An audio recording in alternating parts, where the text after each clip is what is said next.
Bonjour et bienvenue à toutes et à tous. Los Angeles, itinéraire d'une ville en transition. J'ai le plaisir d'ouvrir et d'animer toute cette journée. Format un peu inhabituel pour moi, qui suis plutôt habitué des formats où on utilise des post-it, où les questions d'implication citoyenne, de concertation, bref, de coopération au sens large. Mais un immense plaisir à être là à vos côtés. Il sera de toute façon à un moment ou à un autre question de ces enjeux de coopération, je n'en doute pas, au long de cette journée, et pas seulement. Il sera aussi question de capitalisation sur 25 années de cheminement en transition. Il sera question également de transmission, comment assurer la pérennité d'un tel projet politique de transition. Il sera question de mise en perspective, de prise de hauteur. Bref, beaucoup de séquences différentes que je vais vous présenter par le menu dès à présent. Voilà, après ce temps d'ouverture, on aura une première session animée par Jean-François Caron, donc désormais ancien maire de Los Angeles, autour de la mise en trajectoire, des éléments de méthode et également la mise en valeur des résultats sur le territoire de Los Angeles. Suite à ça, on aura un témoignage d'un partenaire au long cours de la ville de Los Angeles, de l'ADEME des Hauts-de-France, pour suivre. Et puis dans un second temps, deuxième partie de matinée, tout un temps consacré à la transmission de ce projet de transition sur le territoire. Et pour terminer, une mise en perspective avec une table ronde pour terminer cette séquence. Voilà, cet après-midi, après un petit temps d'aération poétique, on ne vous en dit pas plus, il y a un petit effet surprise derrière cette séquence-là, il y aura une deuxième table ronde qui là nous projettera dans l'avenir et la question des voyages apprenants, faire de Los Angeles une ville à visiter pour découvrir, pour s'initier aux enjeux de la résilience territoriale. Voilà, puis on entrera tout doucement dans la dernière séquence autour de 16h pour extrapoler le territoire de Los à l'agglomération de Lens-Liévin. Et enfin, un temps de clôture, de célébration de cette journée ensemble. Voici le menu qui nous attend pour aujourd'hui. Vous inquiétez pas, tous ces moments d'intervention seront ponctués d'échanges, d'interactions entre vous et les différents intervenants. Vous aurez la possibilité d'accéder à cet instrument que j'ai entre les mains. Peut-être avant d'aller plus loin, juste il m'a semblé, puisque j'ai participé uniquement à la soirée hier soir, pas aux ateliers de la journée, reconnaître un certain nombre de visages. Combien là, à main levée, étaient là déjà sur la journée d'hier pour les ateliers? Waouh, c'est top.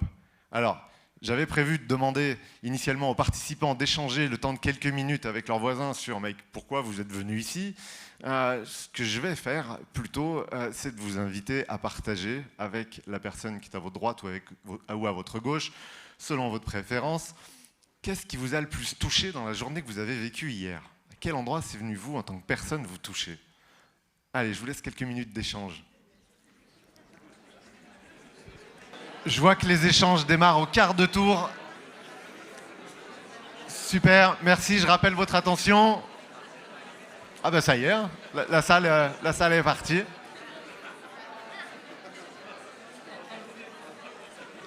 J'aurais jamais dû lancer ça de bon matin. Eh ben, je sais pas ce que vous vous racontez, mais en tout cas, je vois des grands sourires sous vos visages et ça fait plaisir d'observer une salle qui est dans l'échange et le partage où ça a l'air de partager beaucoup de plaisir. Voilà. J'ai oublié d'accueillir comme il se doit une partie des participants qu'on ne voit pas ici dans cette salle, qui nous suivent en ligne. La séance est retransmise. Bonjour à toutes celles et ceux qui sont du coup derrière leur écran Zoom, chez eux ou sur leur lieu de travail pour suivre cette journée de colloque. Ça nécessite aussi un peu de discipline dans l'organisation de la journée. Vous inquiétez pas, vous aurez aussi, pour celles et ceux qui sont en ligne, la possibilité de faire passer vos questions qu'on pourra soumettre aux intervenants au long de la journée.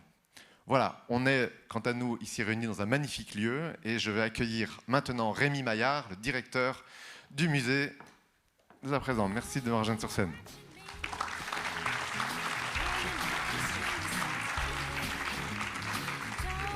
Bien, bonjour à tous, très heureux de vous accueillir ce matin au Louvre-Lens. Alors pas en tant que directeur de plein exercice, directeur par intérim, je suis administrateur du musée et depuis le 2 mai et depuis le départ de Marie Lavandier qui était notre directrice qui a pris la présidence du Centre des Monuments Nationaux. J'assume un intérim et c'est à ce titre-là que je vous accueille aujourd'hui au sein du Louvre-Lens. Alors vous m'avez dit tout à l'heure...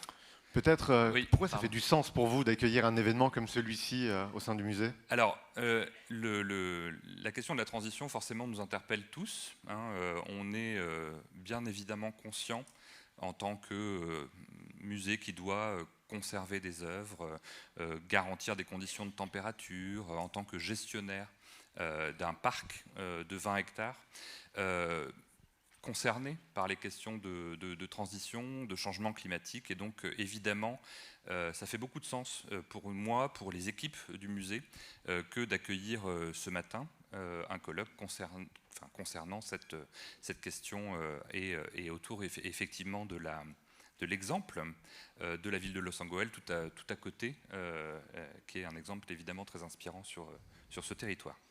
Ce matin, en tombant sur l'édition du jour de La Voix du Nord, j'ai vu que le musée était en première page, en couverture. Vous pouvez nous dire 2 mots sur l'actualité? On a une actualité évidemment très chargée, vous l'avez vu effectivement dans la presse, puisque effectivement nous avons hier matin accueilli un nouvel invité au sein de la Galerie du Temps. La Galerie du Temps, peut-être il faut en dire 2 mots, vous la voyez à l'écran, c'est le cœur du Louvre-Lens, c'est le cœur du projet du Louvre-Lens. C'est un vaste espace de plus de 2000 m² où sont présentés des objets qui viennent des collections du Louvre. On est le 2e lieu, après le Louvre Paris, comme on dit maintenant, à présenter les collections nationales qui sont confiées à la garde du Louvre.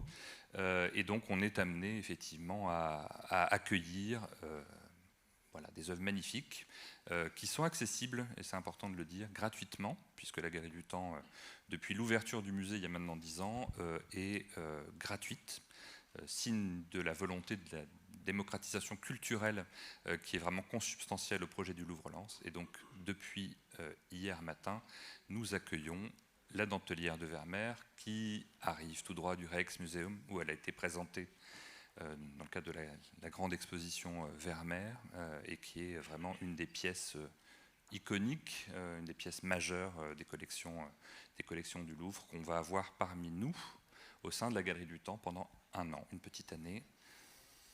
Super, un grand merci à vous de nous accueillir ici au sein du musée et de laisser aussi la possibilité aux participants, ce soir dès 16h30 et la fin de cette journée de colloque, de pouvoir rendre visite à la Galerie du Temps et à la Dentelière de Vermeer par la même occasion. Vivement effectivement à découvrir le musée, notamment pour celles et ceux qui ne sont pas de la région et qui ne nous connaîtraient pas encore. Voilà, un grand merci à vous. Excellent colloque à vous, merci. Merci bien, merci à vous.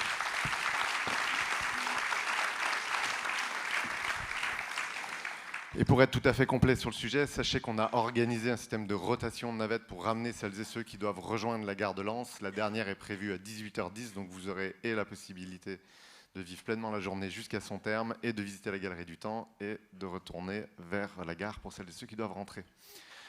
Voilà.